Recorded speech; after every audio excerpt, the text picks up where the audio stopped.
అందరికీ నమస్తే. Welcome to our channel. Liquor scam కేసులో ఏటన్గా ఉన్నటువంటి సైఫ్ అహ్మద్ అయితే నేను లొంగిపోతాను అని చెప్పేసి ఒక స్టేట్మెంట్ అయితే ఇవ్వడం జరిగింది. మరి ఈ అంశం పైన మనతో పాటు విశ్లేషించడానికి ఉన్నారు పొలిటికల్ అనలిస్ట్ శ్రీలీల గారు. నమస్తే అండి. నమస్తే. మేడం, రాజకేష్ రెడ్డి యొక్క మరి ఎవరైతే A1గా ఉన్నారో లిక్కర్ స్కామ్లో ఆయన రైట్ హ్యాండ్ ఈ కేసులో లిక్కర్ స్కామ్లో A10గా ఉన్నారు. ఆయన ఇప్పుడు దాకా అయితే విదేశాల్లో పరారులో ఉన్నాడు. మొత్తానికైతే నేను లొంగిపోతాను, సరెండర్ అయిపోతాను అని చెప్పేసి స్టేట్మెంట్ కూడా ఇవ్వడం జరిగింది.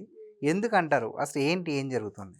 అంటే లొంగిపోతాను, నేను దీంట్లో అప్రూవర్‌గా మారతాను అంటే దీని ప్లస్ కేసులో ఎవరైతే విచారణ చేపట్టి ఇన్ని రోజుల నుంచి దాని గురించి సరిగ్గా ఎవరు కూడా ఓపెన్ అవ్వక కీలకమైన అంశాలు బట్టబయలు కాకుండా అందరికి అధికారులు అందరూ కూడా సఫర్ అవుతూ ఉంటారు కదా. ఇదొక కొత్త విషయం. ఇతను ఇంకా ఎవరెవరు విషయాలు చెప్తాడు, ఎట్లాంటి విషయాలు చెప్తాడు, వీళ్ళు ఏ విధంగా ఈ కోట్లాది రూపాయల డబ్బులు తరలించారు, ఎక్కడెక్కడ పెట్టుబడులు పెట్టారు, ఇంకా మద్యం కుంభకోణంలో కీలకమైన అంశాలను చెప్పే అవకాశాలు ఉంటాయి అనేది వాస్తవం. మరి రాజకేష్ రెడ్డి గతంలో ఏం చెప్పాడు? అసలు రాజకేష్ రెడ్డి మాట్లాడిన మాటలే వేర్లే. పోలీసుల విచారణలో ఆయన ఏం మాట్లాడేవాడంటే కొన్ని కీలకమైన అంశాలని ఆయన ఎదురుగా విత్ ప్రూఫ్తో, అది ఏ స్టేట్మెంట్ అయినా, అది వాళ్ళ ఫోన్ మొబైల్ రికార్డు కానీ వాళ్ళు ఎక్కడైనా ఉన్న గూగుల్ డేటా కానీ అవన్నీ పెట్టేసి అడిగినప్పుడు, అవును మీరు ఇవన్నీ చెప్తున్నారు కదా, ఇంకా నన్ను ఎందుకు అడుగుతున్నారు అని చెప్పి మాట్లాడాడు. నన్ను ఎందుకు ఇంకా అడగటం మీకు తెలిసినప్పుడు అని. అంటే ఏమనాలి, తల పొగరనాలా? చేసింది తప్పు, ప్రజల జీవితాలతో ఆటలాడారు, 32,000 మంది ఆడపడుచుల తాళిబొట్లు తెంచేశారు, ఈ మద్యం తాగి ఎంతమంది ఈ రోజున విగత జీవులుగా పడున్నారు, పాప మంచానికి పరిమితం అయిపోయారు, వాళ్ళ ఫ్యామిలీలు నలిగిపోతున్నాయి, ఎంత ప్రాబ్లం చెప్పండి. ఇన్ని వీళ్ళ వల్లే కదా ఇదంతా జరిగింది రాష్ట్రంలో. మరి చేశారు, దీంట్లో డబ్బులు మీరు వేల కోట్లాది రూపాయలు, కేవలం మనం కొన్నే చెప్పుకుంటున్నాం, ఇంకా చాలా ఉంది దీంట్లో చరిత్ర.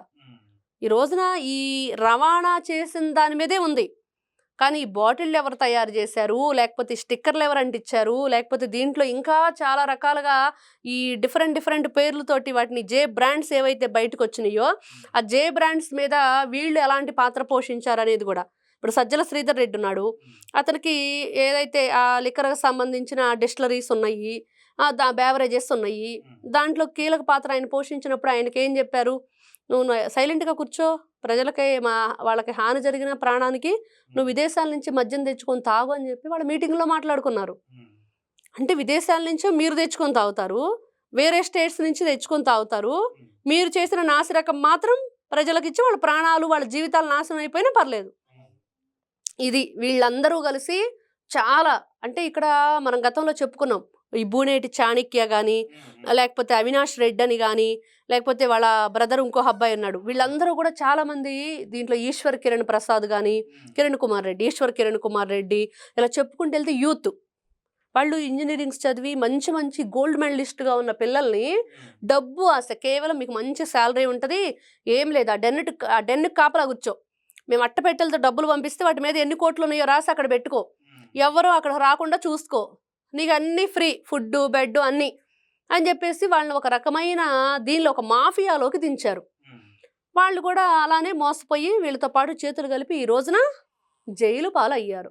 లేకపోతే ఎక్కడున్నా వాళ్ళ మీద వాళ్ళకి విదేశీయానం ఉండదు, ఇంకెక్కడికి వెళ్ళటానికి ఉండదు, వాళ్ళ దగ్గర ఉన్న పాస్పోర్ట్లు అన్నీ లాగేసుకుంటారు, వాళ్ళ మీద రెడ్ కార్నర్ నోటీసులు ఉంటాయి, ఎక్కడికి వెళ్ళినా వాళ్ళు అరెస్ట్ చేయమని చెప్పేసి, చివరికి మరీ శృతి మించిపోతే వాళ్ళ మీద చివరికి ఇదిగో ఈ డబ్బులు కూడా అనౌన్స్ చేస్తారు నజరానా, ఇదిగో వీళ్ళని పట్టిస్తే ఇన్ని లక్షల రూపాయలు మీకు డబ్బులు ఇస్తామని. అలాగా ఆ పరిస్థితికి తెచ్చుకున్నారు. వాళ్ళు చక్కగా చదువుకొని మంచి జీవితంలో ఉండవలసిన వాళ్ళను కూడా వీళ్ళు ఎలా ఈ మద్యం కుంభకోణంలోకి లాగారు అనేది.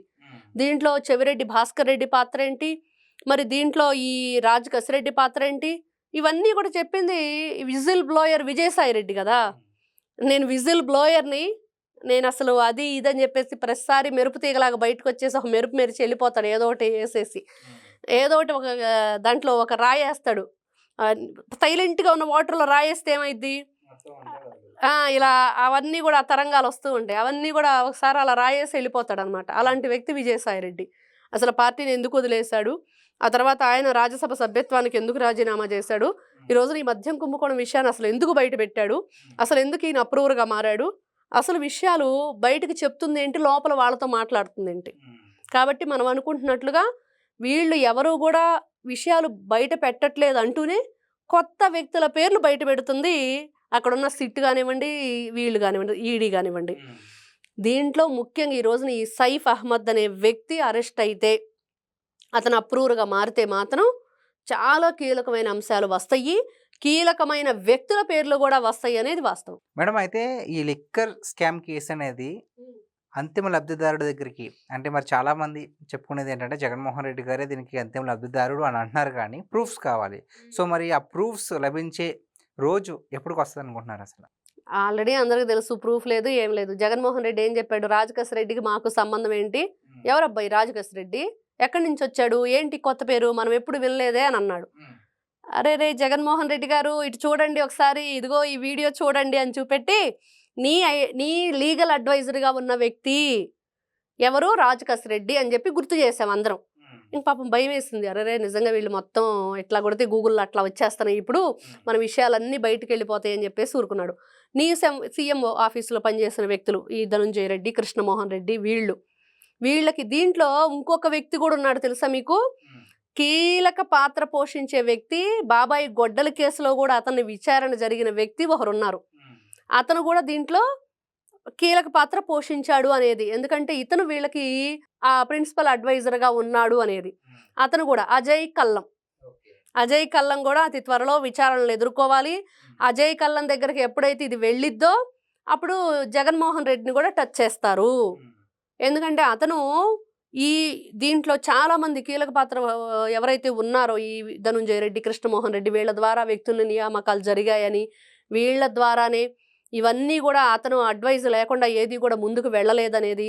సజ్జల రామకృష్ణారెడ్డిని కూడా విచారణ జరిపించాలి కదా, ఆయన సకల శాఖ మంత్రి కదా, మిల్లెట్స్ మంత్రి గారు, ఆయన కూడా పిలవాలి. కాబట్టి ఇలా చెప్పుకుంటూ వెళితే జగన్మోహన్ రెడ్డి గారిని టచ్ చేసేది ఎప్పుడు నిజంగా ఆయనే అంతిమ లబ్ధిదారుడా, ఇవన్నీ ఆయనకు తెలిసి జరిగినాయా తెలియకుండా జరిగినాయి అంటే చాలామంది అంటారు అయ్యో జగన్మోహన్ రెడ్డి తెలియదు అంటానంటారు. ఏం తెలీదు, వచ్చే వాటాల విషయాలు సరిగ్గా తెలియదు. ఆయన తక్కువ వాటా ఇచ్చారు, ఎక్కువ వాటా కొట్టేశారని జగన్ బాధ. అది తెలియదు, కానీ ఏం జరుగుతుందనేది తెలుసు, ఎలా చేస్తున్నారనేది తెలుసు, ఎంత వస్తుందనేది తెలుసు. ఈ వాటాల దగ్గరే తేడాలు వచ్చినాయి. విజయసాయి రెడ్డి కూడా అందుకనే కదా వెళ్ళిపోయాడు బయటకు వచ్చేసి. ఆ మూటలు పంచుకునే దగ్గర తేడాలు వచ్చినాయి. కాబట్టి వీళ్ళల్లో వీళ్ళకి కుమ్ములాట్లు వచ్చేసి వాళ్ళల్లో వాళ్ళకే ముసలం పుట్టి ఈ రోజున బయటకు వచ్చేసి ఈ విషయాలు బట్టబయలు చేశారు. ఇదొకటి జరిగింది, అందరం ఏదో అనుమానించాం. అసలు ఎందుకు వీళ్ళు ఈ ట్రాన్స్పరెంట్గా ఈ ట్రాన్సాక్షన్స్ ఏదైతే ఆన్లైన్ ట్రాన్సాక్షన్స్ అమౌంట్ చెయ్యట్లేదు, కేవలం మనీ మాత్రమే, క్యాష్ అండ్ పే ఎందుకు తీసుకుంటున్నారు క్యాష్ అనేది అప్పుడు మనకు తెలియలా. ఈ కొత్త బ్రాండ్స్ ఎందుకు తెచ్చారు, అది తాగిన తర్వాత చాలామందికి ఇబ్బందికరమైన అనారోగ్య సమస్యలను ఎదుర్కొన్నారు అనేది కానీ, ఇవన్నీ ఒక్కొక్కటిగా అనుమానాలుగానే మిగిలిపోయి విజయసాయి రెడ్డి విజిల్ బ్లోయర్ బయటకు వచ్చిన తర్వాత నిజాలుగా మనకు అర్థమైంది. ఓహో మనం అనుమానపడ్డాం, అది అనుమానం కాదు నిజం, తప్పు చేసింది వాస్తవం, అక్రమ మద్యం చేసింది వాస్తవం, రంగు నీళ్లు స్పిరిట్ కలిపి జీవితాలు వాళ్ళ రంగుల జీవితాల్లో ఈ రంగు కలిపేసి నాశనం చేశాడు జగన్మోహన్ రెడ్డి. ఇప్పుడు మనం లైఫ్ ఈజ్ బ్యూటిఫుల్ కలర్ఫుల్ అనుకుంటాం, ఆ కలర్ఫుల్ లైఫ్ని ఏం చేశాడు జగన్మోహన్ రెడ్డి? ఈ కలర్ వాటర్ పోసేసి వాళ్ళ జీవితాలని స్పాయిల్ చేసేసాడు. ఇంత దుర్మార్గమైన ఆలోచన ఏ రాజకీయ నాయకుడు చేయడేమో. మనం కేవలం సినిమాల్లో మాత్రమే చూస్తాం. ఇది ఒక 2.5 hour ఎంటర్టైన్మెంట్. దాంట్లో ఎవరికి సంబంధించినవి, ఎవరిని ఉద్దేశించినవి కాదు. ఈ చిత్రాలు కానీ ఈ యూనిట్ కానీ ఏది కూడా ఎవరికి సంబంధం లేదు, కేవలం కల్పితం అంటారు.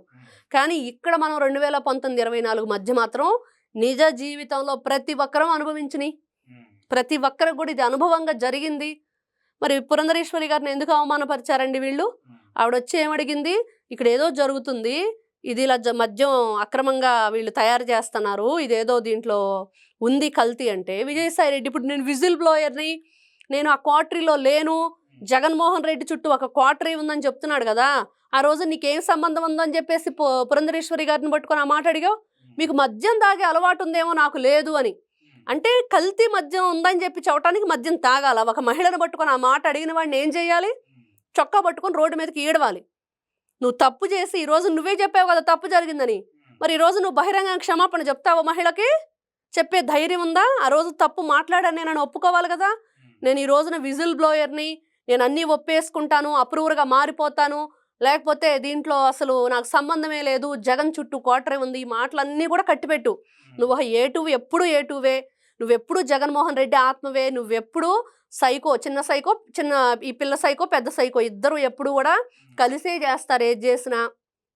అన్నీ అయిపోయాక అందరూ చెప్తారు నీతులు, నువ్వు కూడా అట్లా అంటాడువే. కాబట్టి విజయసాయి రెడ్డి అనే వ్యక్తి అప్పుడు వెళ్ళాడు కదా షర్మిల దగ్గరికి వెళ్ళేసి, అమ్మా నేను నిన్ను తిట్టలేదు, అంతా మీ అన్నయ్య నడిపించాడు, నాకేమీ సంబంధం లేదు, నన్ను క్షమించని చెప్పేసి తీసుకున్నావు. ఆ క్షమాపణ రాష్ట్ర ప్రజలకు చెప్పాలి.